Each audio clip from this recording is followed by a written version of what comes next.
ಶಾಂತಿ. ದಿನಾಂಕ ಆಗಿದೆ 23/11/2025. ಹೊಸ ವರ್ಷದಲ್ಲಿ ಅಖಂಡ ಮಹಾದಾನಿ, ಅಖಂಡ ನಿರ್ವಿಘ್ನ, ಅಖಂಡ ಯೋಗಿ ಹಾಗೂ ಸದಾ ಸಫಲತಾ ಮೂರ್ತಿ ಆಗಬೇಕು. ಒಂದೇ ಸಂಕಲ್ಪ, ಏಕರಸ ಸ್ಥಿತಿಯಲ್ಲಿ ಸ್ಥಿತರಾಗಿ ಪರಮಾತ್ಮನ ಪ್ರೀತಿಯಲ್ಲಿ ಲವಲೀನವಾಗಿ ಏಕಾಗ್ರ ಬುದ್ಧಿಯಿಂದ ಸ್ನೇಹದಲ್ಲಿ ಸಮಾವೇಶವಾಗಿರುವುದು ಎಷ್ಟು ಪ್ರಿಯವಾಗಿದೆ. ಬಾಬ್ದಾದರವರು ಸಹ ಎಲ್ಲ ಮಕ್ಕಳ ಹುಮ್ಮಸ್ಸು ಉತ್ಸಾಹವನ್ನು ನೋಡಿ, ಹೊಳೆಯುತ್ತಿರುವ ಆತ್ಮದೀಪವನ್ನು ನೋಡಿ ಹರ್ಷಿತರಾಗುತ್ತಿದ್ದೇವೆ. ಹೊಸ ವರ್ಷ ಅರ್ಥಾತ್ ಹೊಸ ಉಮ್ಮಂಗ ಹಾಗೂ ಉಲ್ಲಾಸ. ಸ್ವಪರಿವರ್ತನೆಯ ಉಮ್ಮಂಗವಿದೆ. ಸರ್ವಪ್ರಾಪ್ತಿಗಳನ್ನು ಸ್ವಯಂನಲ್ಲಿ ಪ್ರಾಪ್ತಿ ಮಾಡಿಕೊಂಡಿರುವುದನ್ನು ನೋಡಿ ಮನಸ್ಸಿನಲ್ಲಿ ಉತ್ಸಾಹವಿದೆ.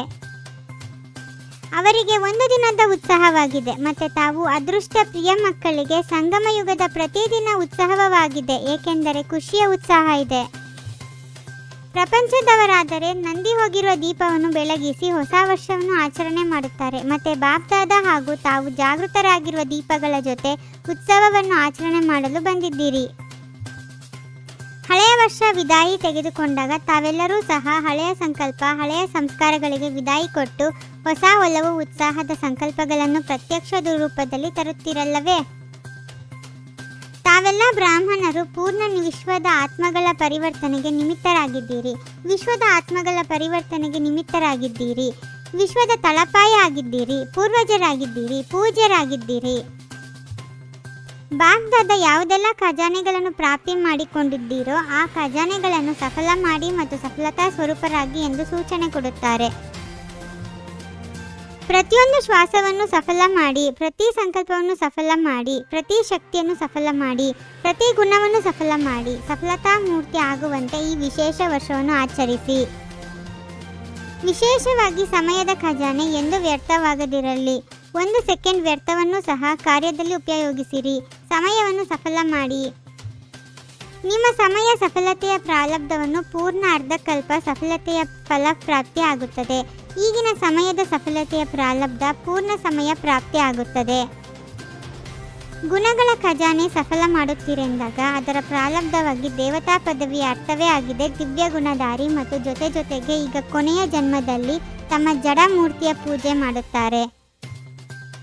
ಜ್ಞಾನದ ಖಜಾನೆ ಅದರ ಫಲ ಸ್ವರೂಪ ಸ್ವರ್ಗದಲ್ಲಿ ನಿಮ್ಮ ರಾಜ್ಯದಲ್ಲಿ ಯಾವುದೇ ಮಂತ್ರಿಯಿಂದ ಸಲಹೆ ಪಡೆಯುವ ಅವಶ್ಯಕತೆ ಇಲ್ಲ. ತಾವೇ ಬುದ್ಧಿವಂತರಾಗಿ ಬಿಡುತ್ತೀರಿ. ಅಷ್ಟೊಂದು ಬುದ್ಧಿವಂತ, ಶಕ್ತಿವಂತರಾಗಿ ಬಿಡುತ್ತೀರಿ. ಅಮೃತ ವೇಳೆಯಿಂದಲೇ ದೃಢ ಸಂಕಲ್ಪವನ್ನು ಮಾಡಿ, ಸಫಲತೆ ನನ್ನ ಜನ್ಮಸಿದ್ಧ ಅಧಿಕಾರವಾಗಿದೆ ಎಂದು ಸುರುದಿ ಸ್ವರೂಪರಾಗಬೇಕು. ಸಫಲತೆ ನನ್ನ ಕೊರಳಿನ ಹಾರವಾಗಿದೆ.